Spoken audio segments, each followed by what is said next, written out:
Text at 708-889-5600. Now, from the Signature Bank Studios. Only the biggest stories, only the biggest guests, and only the biggest opinions. This is AM 560, The Answer.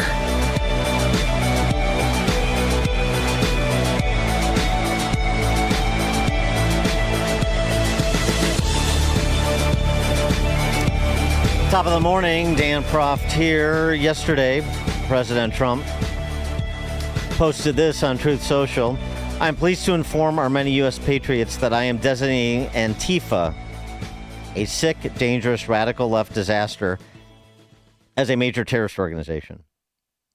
I will also be strongly recommending that those funding Antifa be thoroughly investigated in accordance with the highest legal standards and practices.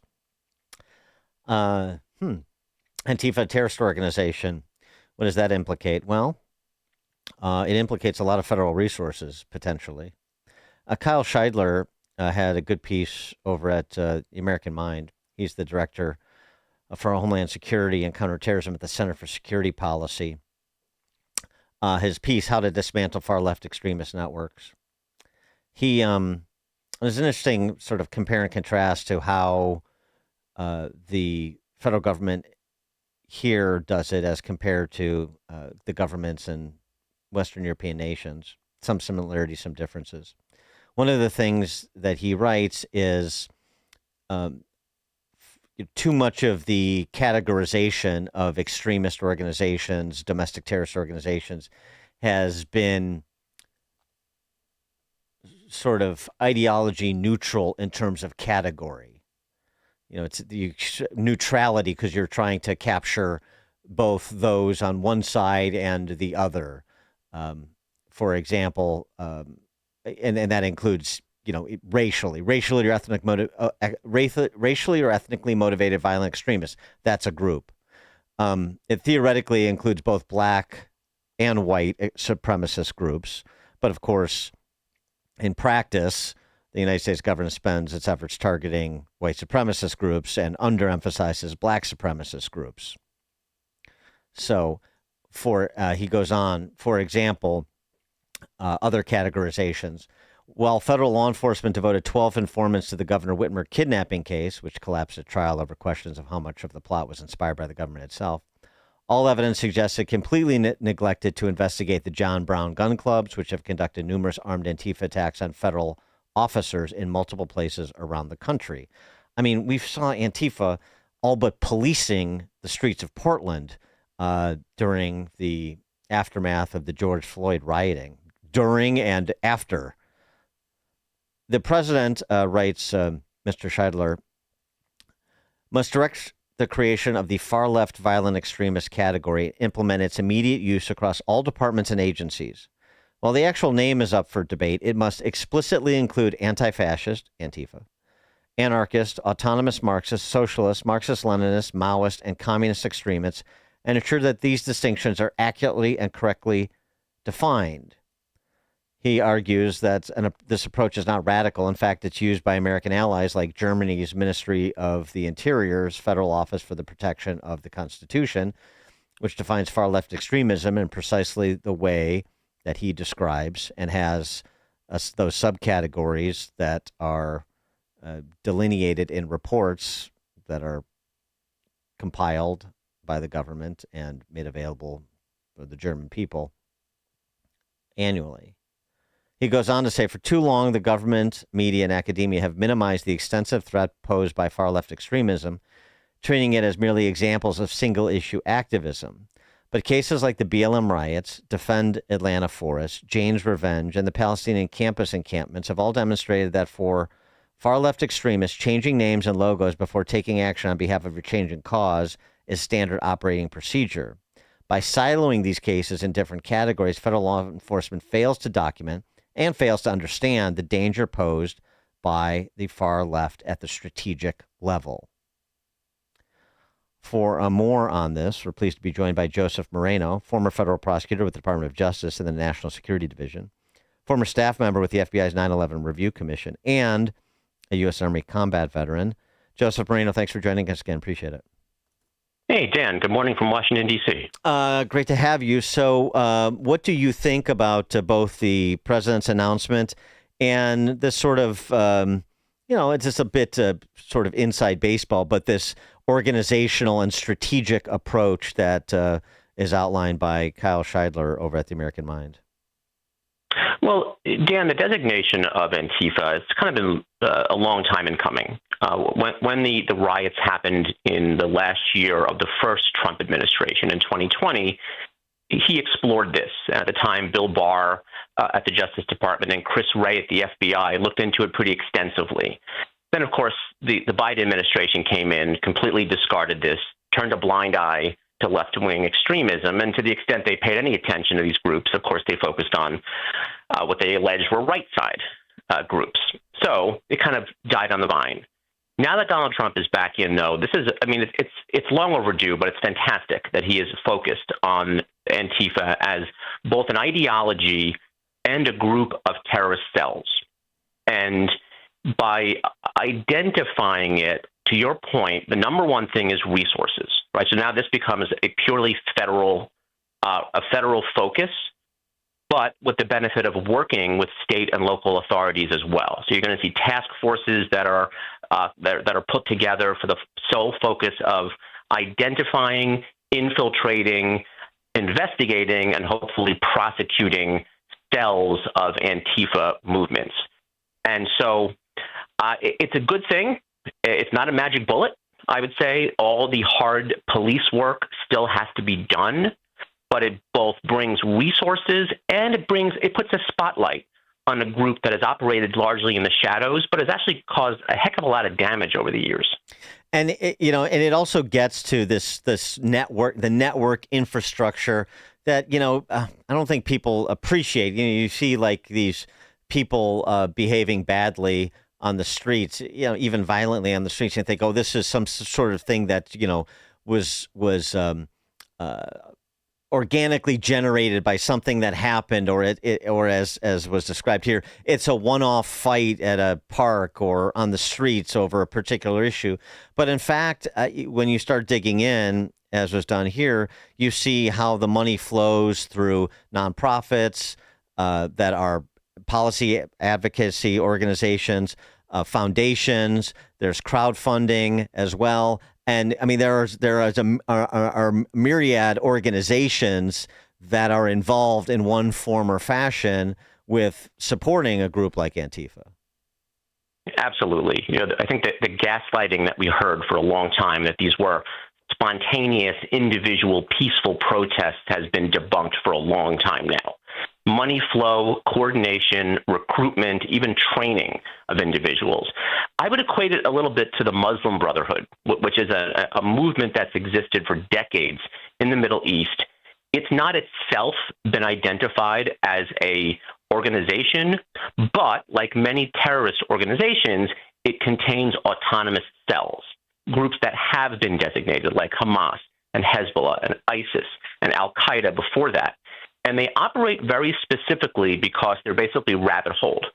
So if one is infiltrated or one is prosecuted, it does not know what the others are doing. That's a very specific model that we've seen terrorist groups use.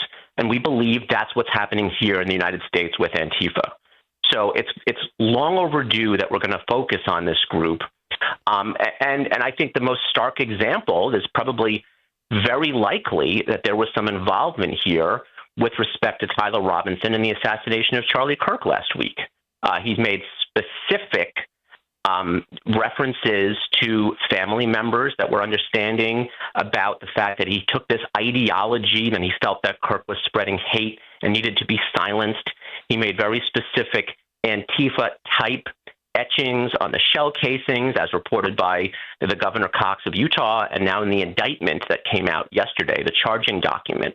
Now, it's not proven, and I'd like any lawyer, I would say we got to see the evidence and see what happens at trial, or if Mr. Robinson confesses. But what we're seeing here is an extension of exactly this ideology. And if it does turn out that there was any kind of coordination or encouragement of what he did, then that's really important, because that goes to exactly the heart of what we're doing here, which is to say It's not just an individual, not just a spontaneous group of people. This is a much more funded and organized movement. Well, and to that point, I mean, this is an individual. She is, he is a trans woman, Iranian, and apparently the head of the group Armed Queens that has now come under scrutiny in the wake of Charlie Kirk's assassination. This is the guy who's the head of this trans woman that's the head of Armed Queens, Ermia Fanayan, on whether or not violence is the legitimate means to political ends. Take a listen. Some people say that it takes a violent protest to get people to listen. Do you agree, or should they remain peaceful? I agree. I absolutely agree. You know, I'm a member of the LGBTQ community, and our liberation and our rights came after the Stonewall riots.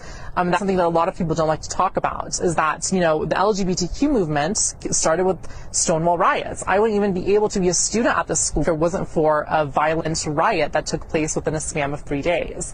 So I absolutely agree that sometimes violent protests and really riots and those kinds of loud rebellions must take place for tangible change.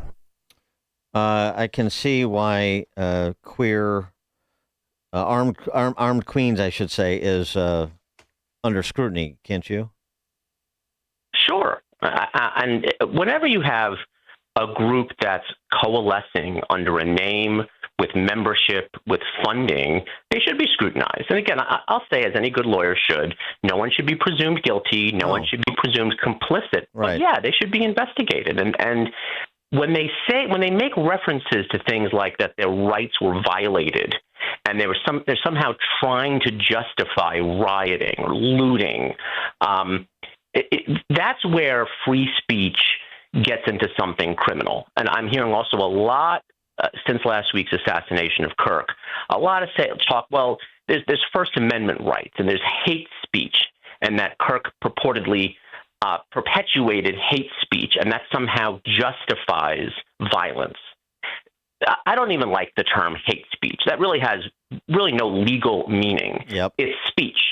Speech is distinct from violence. You can say all kinds of awful things. And I'm not saying Kirk did. I actually think he was a really profound guy, and lots of stuff that people are alleging to him was simply third hand, that they didn't actually listen to themselves, or they were very selectively listened to. But let's just say, you know what? Let's say, for argument's sake, he offended people, right? He exercised his First Amendment rights to free speech, and maybe some people didn't like what he said. Nothing that he said justifies violence. And so I think that should be just understood. Now, and free speech on its own should not be investigated. If that speech is tied to violence, or the instigation, or the training, or the funding, or the recruitment of individuals that engage in violence, that's what's illegal. So I think that people who kind of hide behind this, say, well, I can say whatever I want, and I can retaliate against someone because what they say offends me so much, that's not legal. We're talking nonsense now. And so I think that's really important for people to understand. There's also a lot of laws that not restrain people from expressing themselves so long as they are stopped short of violence, but have professional implications. And I'm not just talking about Jimmy Kimmel. For example, just going back to this piece, once you designate Antifa a terrorist organization, the Department of Labor, there's a Labor Management Reporting and Disclosure Act, which prohibit persons who are convicted of certain crimes from serving as a union official, an employee, or a consultant. And often some of these individuals who cross the line from legitimate speech or protest into violence and participating with a terrorist, participating and facilitating a terrorist organization, come out of the union movement, particularly the public sector union movement. And so just in terms of, operating under the law to impose legal consequences to people who cross that line. There's if you go agency by agency or sort of topic area by topic area, there are some real tools at the disposal of the federal government. The government has every right to restrain from giving a security clearance or even an uncleared employment to someone who has been convicted of crimes, whether they're part of a terrorist organization or not, whether they are whether they're violent or nonviolent. The government has every right to restrict or even terminate someone's employment. The private sector also does, and there has been a lot of talk about Jimmy Kimmel and whether ABC had the right to fire him because he was exercising his views on his television show. Of course they did. I mean, that's his employer. I have an employer. If I come on your show and say something ridiculous or offensive or inaccurate, my employer has every right to punish or even fire me. So that's very different than a First Amendment right. And so people that are kind of getting themselves tied in knots about whether a government employee is terminated because of something he or she posts on social media, or that Jimmy Kimmel was terminated because of something he said that was very offensive on his show, those are legitimate things. And so the First Amendment right is not absolute when it comes to either the government or whether it comes to a private sector employee. No question. It's a restraint on government, but it doesn't insulate you from professional consequences. I mean, those two things are distinct. Yes, 100%. And that you're right. People are conflating the issues in some cases purposefully. I wanted to get to your reaction to something else, though, too. I mean, just because of a lot of associated topics with the Kirk assassin. And that is, the Discord group, this gamer culture, this furry culture, the trans culture. Something that Kash Patel testified to this week in committee, he talked about a network called 764 that is convincing children to mutilate themselves and take their own lives. This is quoting him. Under the counterterrorism and domestic terrorism umbrella are nihilist violent extremists and those that label themselves 764 who wish to go online and convince children to maim and mutilate themselves and commit suicide. He even talked about one person that is now in federal custody for doing exactly that. But I mean, just sort of the threats online in this whole conversation about domestic terrorism, you're talking about maybe not specifically in the Charlie Kirk assassins case, because there was definitely political ideology involved there, but just the violent nihilism and the online radicalization as this whole category of terrorist interdiction. Well, you can't. So the First Amendment free speech stops at what, of course, threats. Right? You can't defame somebody and you can't threaten someone. There's also a number of protections that come in when you're dealing with minors. So I would argue, and I would be comfortable bringing a prosecution against someone who is found to be encouraging, particularly a minor, to mutilate themselves. It might not be a threat as we traditionally think of it, but I think a case could absolutely be made that if you're encouraging someone under 18 to harm themselves or kill themselves, I think you could definitely see a criminal case being put together like that. Again, it's regardless of whether you are part of a terrorist organization or an ideology or you're simply acting on your own. I think there's definitely a basis there. Yeah, and we've seen people acting on their own, like in a known relationship with somebody where there have been prosecutions, successful prosecutions for essentially aiding and abetting the suicide of a minor. Yes. Yeah, absolutely, as there should be. Joseph Moreno, former federal prosecutor at the Department of Justice and the National Security Division, former staff member with the FBI's 9/11 Review Commission, and a U.S. Army combat veteran. Joseph Moreno, thank you as always. Dan, thanks for having me on. Appreciate it. And Joseph Moreno joined us on the Turnkey.pro answer line. Before you see it on TV, share it on Facebook, or read about it in the paper. Hear it here first. This is Chicago's Morning Answer on AM 560. The Answer. Gain insight into building strong marriages and raising godly children with Focus on the Family with Jim Daly each weekday at 11:30 a.m. on our sister station, AM 1160. Hope for your life.